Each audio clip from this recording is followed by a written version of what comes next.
Hi, my name is Nikita Taguan and today I'm going to discuss value chain analysis. Value chain analysis is a means of evaluating each of the activities in a company's value chain to understand where the opportunities for improvement lie. Conducting a value chain analysis prompts you to consider how each step adds or subtracts values from your final product or service. A value chain defines the various business activities and processes involved in creating a product or performing a service. It includes the stages of a product life cycle from design to production and distribution. A value chain is a step-by-step business model for transforming a product or service from idea to reality. Value chain help increase a business efficiency so the business can deliver the most value for the least probable cost. The end goal of a value chain is to create a competitive advantage for a company by increasing productivity while keeping costs reasonable. The value chain theory analyzes a firm five primary activities and four support activities. Porter Value Chain Analysis. Back in 1985, Michael Porter, a Harvard Business School professor, introduced a basic value chain model in his book, The Competitive Advantage: Creating and Sustaining Superior Performance.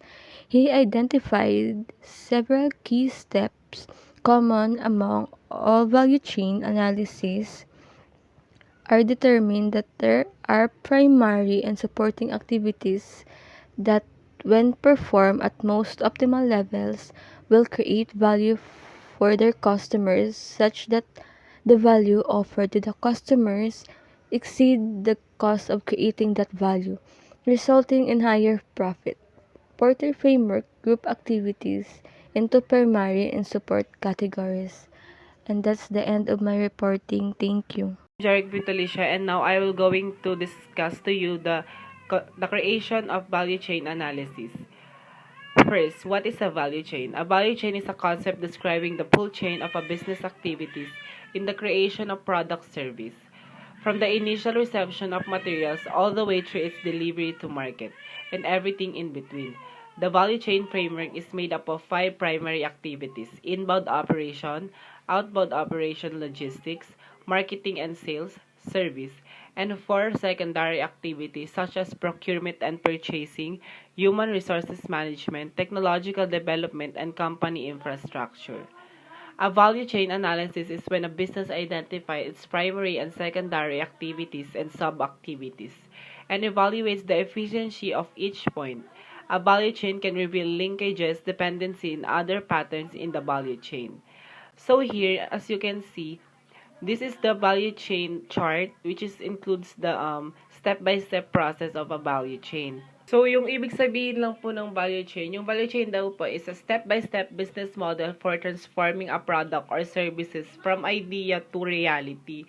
So, yung idea natin ginagawa siya into reality. That's how value chain step-by-step works. So, yung value chain also help to increase business efficiency so that the business can deliver the most value for the least possible cost. And also, yung end goal ng value chain is to create a competitive advantage for company by increasing yung productivity while keeping their cost reasonable. Also, yung value chain theory, it analyzes five primary activities and four support activities daw. So now I will tackle the primary activities such as inbound logistics, operation, outbound logistics, marketing and sales, and services. First, let me tackle about the inbound logistics. So, una pala, yung primary activities, it is a contribution to a product or services physical creation, sales, yung maintenance, tsaka yung support. These activities include the following: inbound operation. Inbound operation is the internal handling and management of resources coming from outside sources. Ito yung mga such as external vendors and other supply chain sources. It also the outside the resources flowing in are called inputs. And also it may include raw materials. So, next is yung operation. Yung operation naman, it is the activity or process na tinatransform yung inputs into outputs. Yung product or services being sold by the business that flows out to the customer. These outputs are the core products that can be sold for a higher price than the cost of materials and the production to create a profit. So, yung outbound logistics naman po, ito na po yung delivery ng outputs to the customer. It is the process po when it involves system for storage, collection, and distribution to the customer. It also includes the managing company internal system and external system from a customer organization. When it comes naman po sa marketing and sales, ito na po yung mga activities such as advertising, yung brand building, which is seek po sila to increase yung visibility para ma-reach yung marketing audience nila or para makapag-communicate sa mga customer kung bakit kailangan bilhin nila yung product or services ng isang company. So, next naman po is yung services. Yung services naman po, it is the activities such as customer service and product support, which reinforce a long-term relationship with the customers who have purchased a product or services. As the management issues and inefficiencies are relatively easy to identify here, well-managed primary activities are often the sources of a business cost advantage. This means po that the business can produce a product or services at lower cost than its competitors. So, next naman po dito is may tinatawag din tayong mga secondary activities. Yung secondary activities naman po, it includes the procurement and purchasing. Dito naman po, naghahanap sila ng new external vendors para ma-maintain yung vendor relationship at para makapag-negotiate ng prices and other activities na related po sa pagdadala ng necessary materials and resources para mabuo nila yung product or services. When it comes naman po sa human resource management, ito naman po yung human capital. It also includes yung function na such as hiring, yung training, yung building and maintaining an organization culture. And it also maintaining positive employees relationships. Next naman is yung technology development. Dito naman pumapasok yung research and development. Ang may hawak po nito is yung mga IT management and cybersecurity that builds and maintain the organization's use of technology. Next naman po is yung company infrastructure. Ito po yung mga necessary company's activities such as yung mga legal and general management. Ito po yung mga administrative, accounting, finance, public relations, and quality assurance. So, may mga benefits din po yung value chains.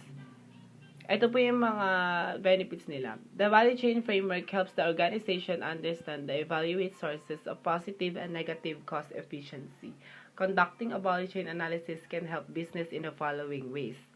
Support decision for various business activities. So, nagsusupport din yung value chain sa decision-making ng mga business. Next is yung diagnose points and effectiveness for corrective action. Next is yung understand linkages and dependencies between different activities and areas in business. For example nga dito is yung issue in human resources management, tsaka yung technology can permit nearly in all business activities.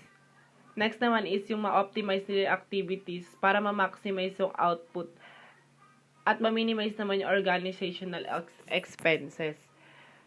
Next naman is yung potential create a cost advantage over competitors. And lastly naman po is yung understand core competencies and areas of improvement.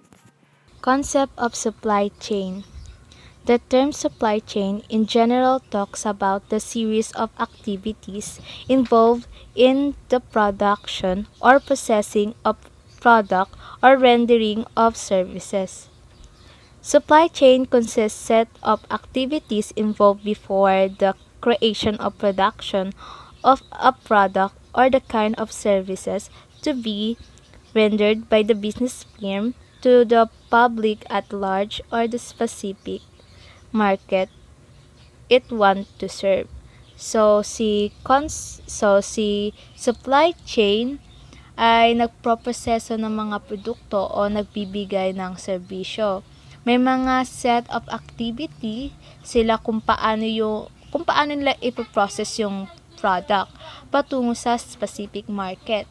Sa supply chain, a term that describe how organization tulad ng supplier, manufacturer, distribution, and customer ay magkakaugnay-ugnay.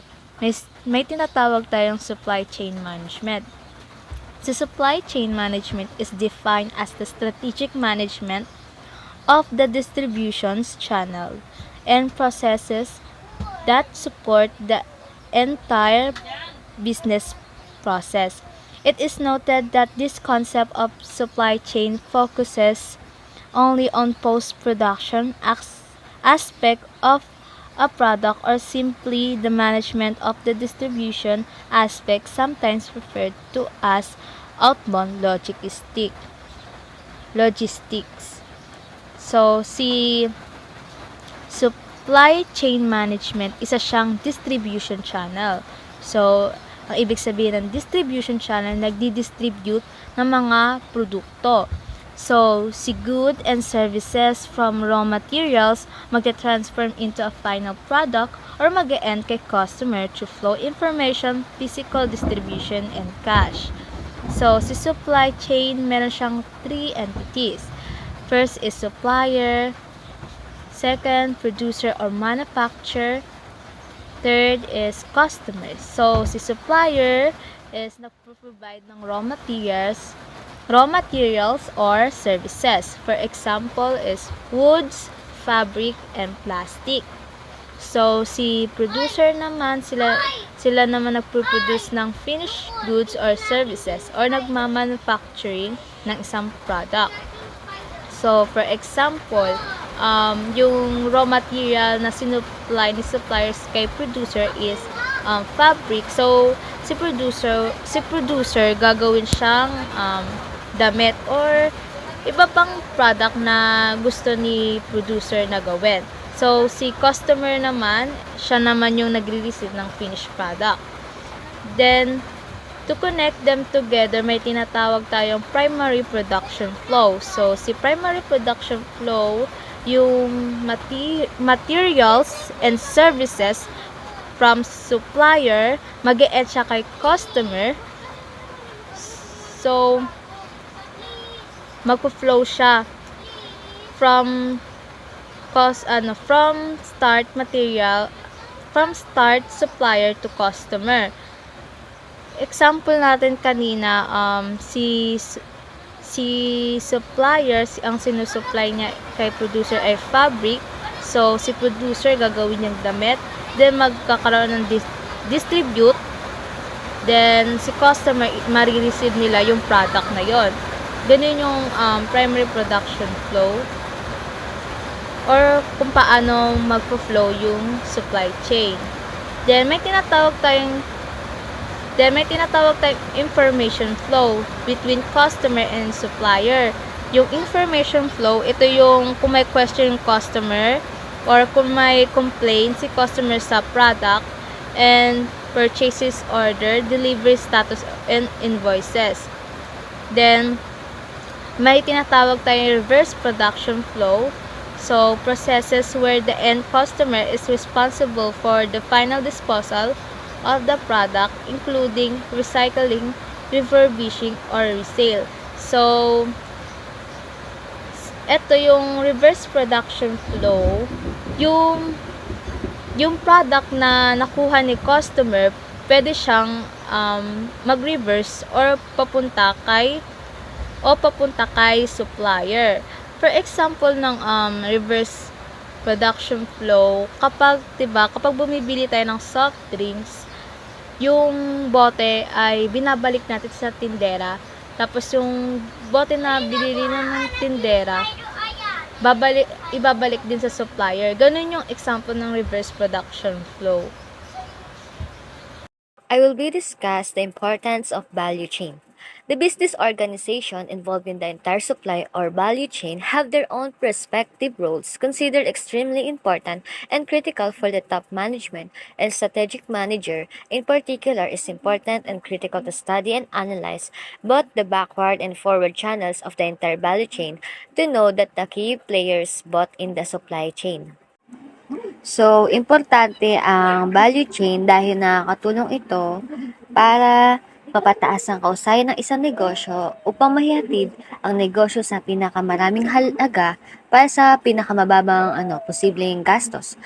Ang pinakalayunin ng isang value chain ay para lumikha ng isang mapagkumpetensyang kalamangan para sa isang kumpanya sa pamamagitan ng pagtaas ng produktibidad habang pinapanatili ang mga gastos na makatwiran.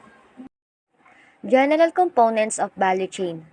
Primary activities are those that go directly into the creation of a product or the execution or of a service, including inbound logistics. It is activities related to receiving, warehousing, and inventory management of source materials and components. Operations. These are activities related to turning raw materials and components into a finished product. Outbound logistics. It is activities related to distribution, including packaging, sorting, and shipping. Marketing and sales. It is activities related to the marketing and sale of a product or service, including promotion, advertising, and pricing strategy. After sales services.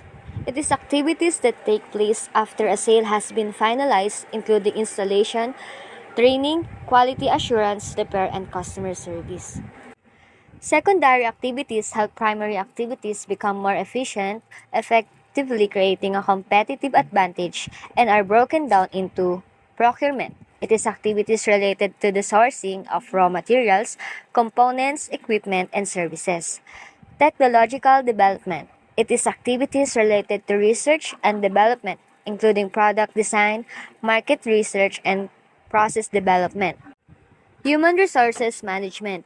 It is activities related to the recruitment, hiring, training, development, retention, and compensation of employees. Infrastructure. It is activities related to the company's overhead and management, including financing and planning. Value chain in the e-commerce.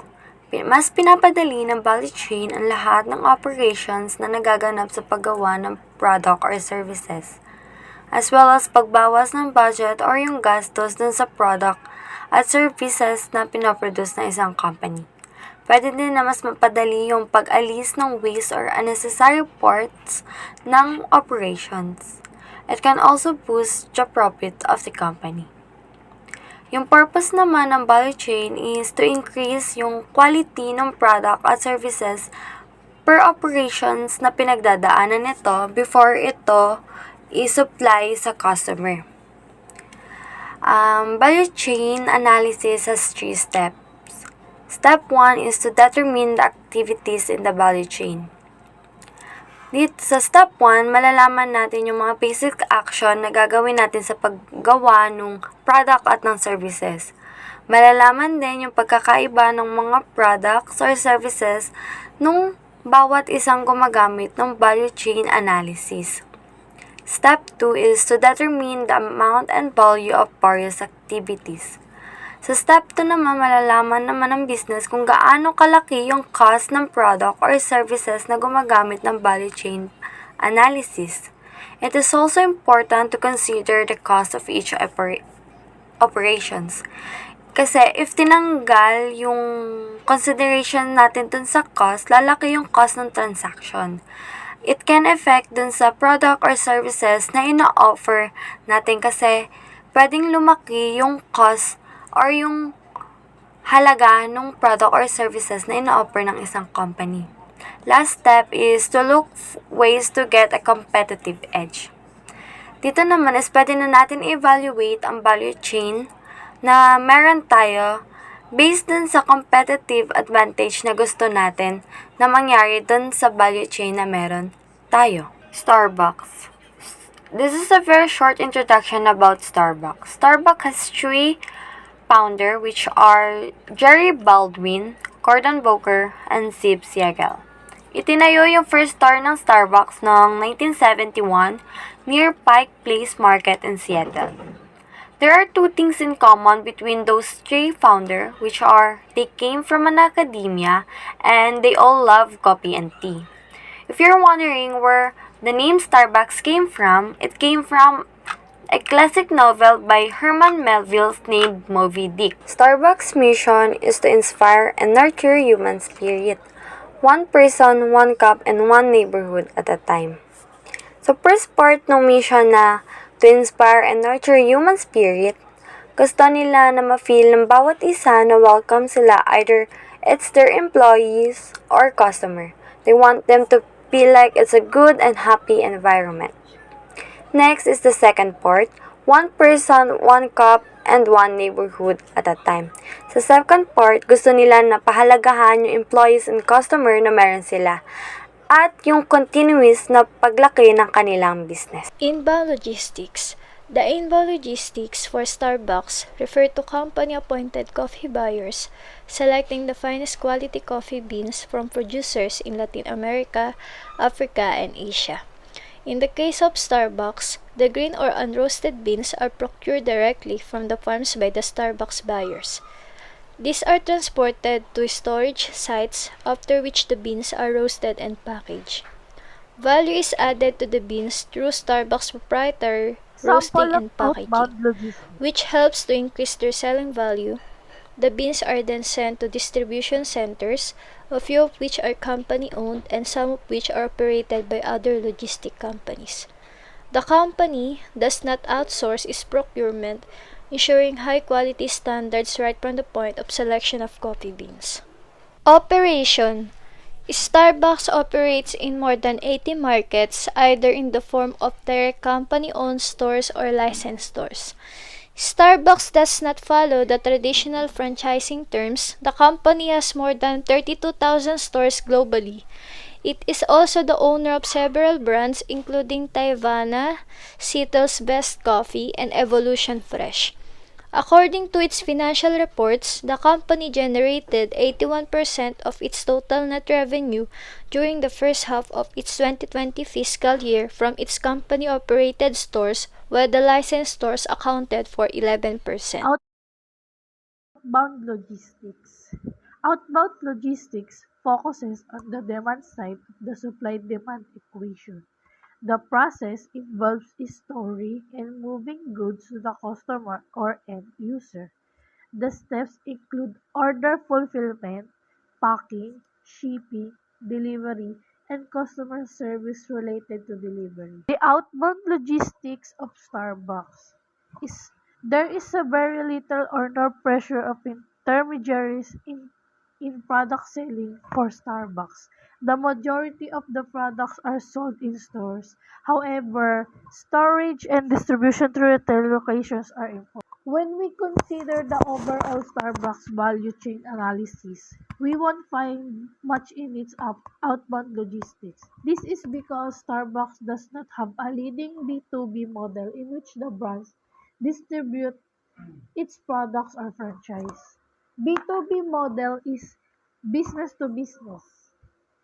It's a business model in which the companies involved create products and services for other businesses and organizations. An order that comes into a retailer and it's fulfilled from a distribution center or wherever the relevant inventory sits. Example, delivery drivers pick up the order from the distribution store or other location and deliver it to the end of the customer.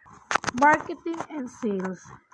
Starbucks invests more in superior quality products and a high level of customer service than in aggressive marketing. In short, Starbucks is known to have one of the most aggressive marketing strategies in this industry.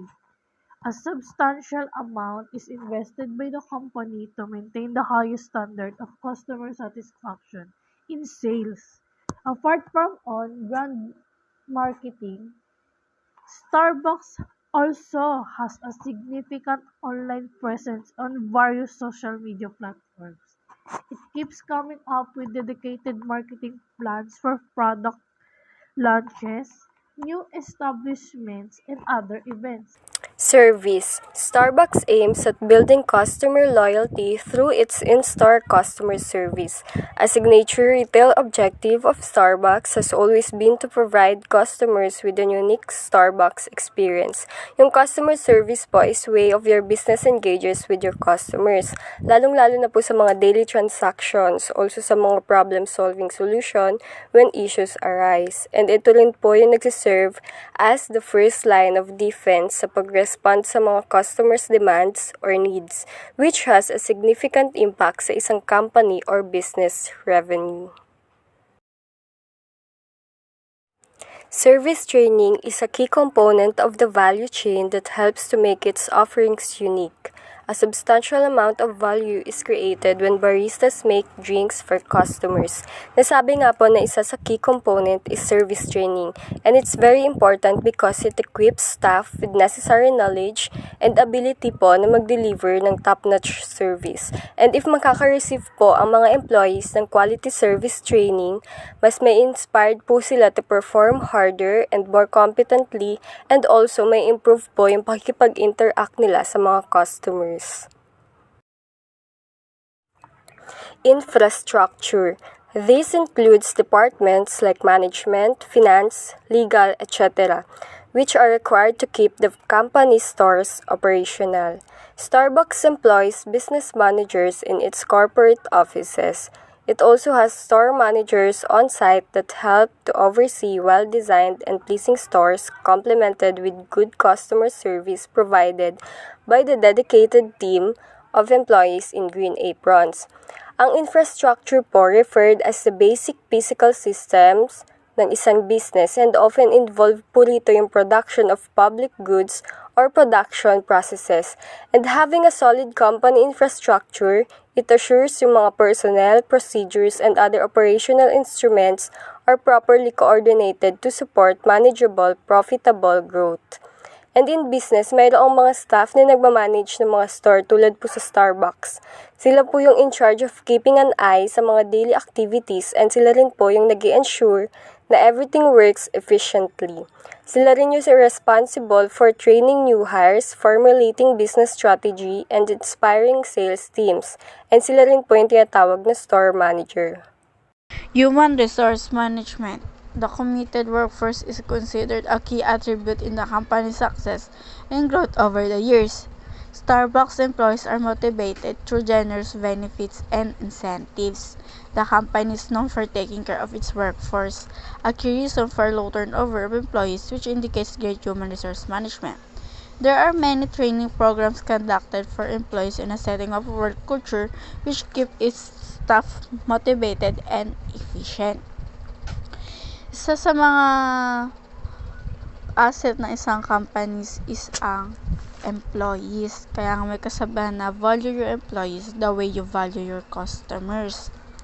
Maybe yung customer is the reason why your business continues to shine or growth, but without the employees' dedication and hard work, you will not gain the trust of the customers in the first place. So, yon. Yung Starbucks is kilala bilang second large companies that listed in a prestigious list of Fortune.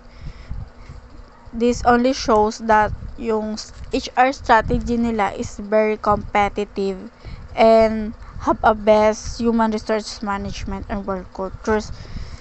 Yung Starbucks, alam nila ang importance ng employees nila at saka how to value them. And paano nga nila binavalue yung employees? By taking care of them through the benefits and incentives na binibigay nila sa full-time workers as well as part-timers. Diba karamihan naman sa ibang company, hindi nila binibigyan pansin yung ibang part-timers. Karamihan pa nga sa kanila is mababa yung nakukuhang benefits. Pero sa Starbucks, nagbibigay sila ng mga benefits and incentives sa part-timers, hindi lang sa mga full-time workers. Yun. the more na binibigyan mo sila ng mga benefits, incentives, mariretain mo sila at mariremain mo silang maging motivate, maging efficient, at maging hardworking sa kanilang ginagawa. Ang result nun is magkakaroon ng low employee turnover. Then, yung Starbucks is known for their employee-friendly policies and supportive work culture. Yun.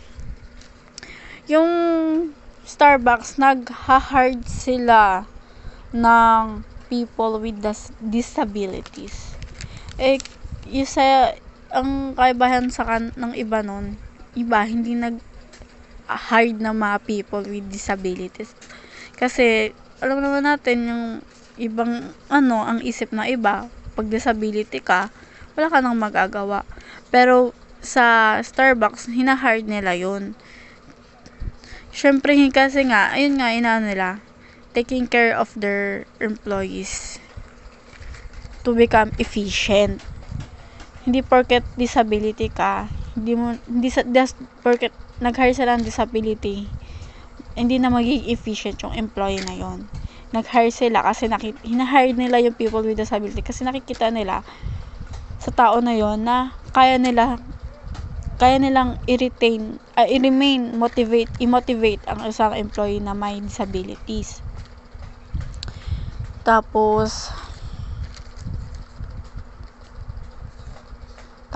dahil sa mga binibigyan nilang benefits or incentives sa kanilang employees, na-attract nito yung ibang tao na mag-apply sa kanila. Yun. Kasi nga, okay yung pinapakita nila sa employees nila, ang mangyayari nun, magkukwento yung employees nila na okay sa Starbucks, okay dito mag-work kasi ganito sila, ganito, ganyan. Ibig sabihin, good yung HR management nila. Tapos, ang result nun, magkakaroon ng low turnover sa employees, magiging productive pa yung employees, magiging efficient pa. Tapos, nagkakandak sila ng mga programs, nagkakandak sila ng mga training programs sa kanilang employee para okay ang organization at magkaroon ng efficient sa isang organization. Technology development. Starbucks is very well known for the use of technology not only for coffee-related processes but to connect to its customers. Starbucks has launched several platforms where customers can ask questions, give suggestions, openly express opinions, and share experiences. Starbucks also uses Apple Beacon system wherein customers can order to drink through the Starbucks phone app and get a notification of its readiness when they walk in the store. So, yung Starbucks, inadapt nila yung technology development kasi hindi lang sila nagfo-focus sa pag-serve ng beverages or ng paggawa ng coffee, but nag-focus din sila sa kanilang experiences. Kumbaga, sa environment experiences, parang go with the flow sila para maging mapadali yung gawain, tsaka makakonect sa customers. Hindi lang sa customers yung hindi lang customer experiences ang nito, kundi pati na rin sa kanilang mga kanilang partners ng Starbucks. Tapos hindi naman intent ng Starbucks na i-replace yung human employees. Pero yung actual making, handling, and delivery ng products is always done by the human employees. Tapos, marami na in-implement yung Starbucks na AI platforms kung saan makaka-connect sila sa customers nila.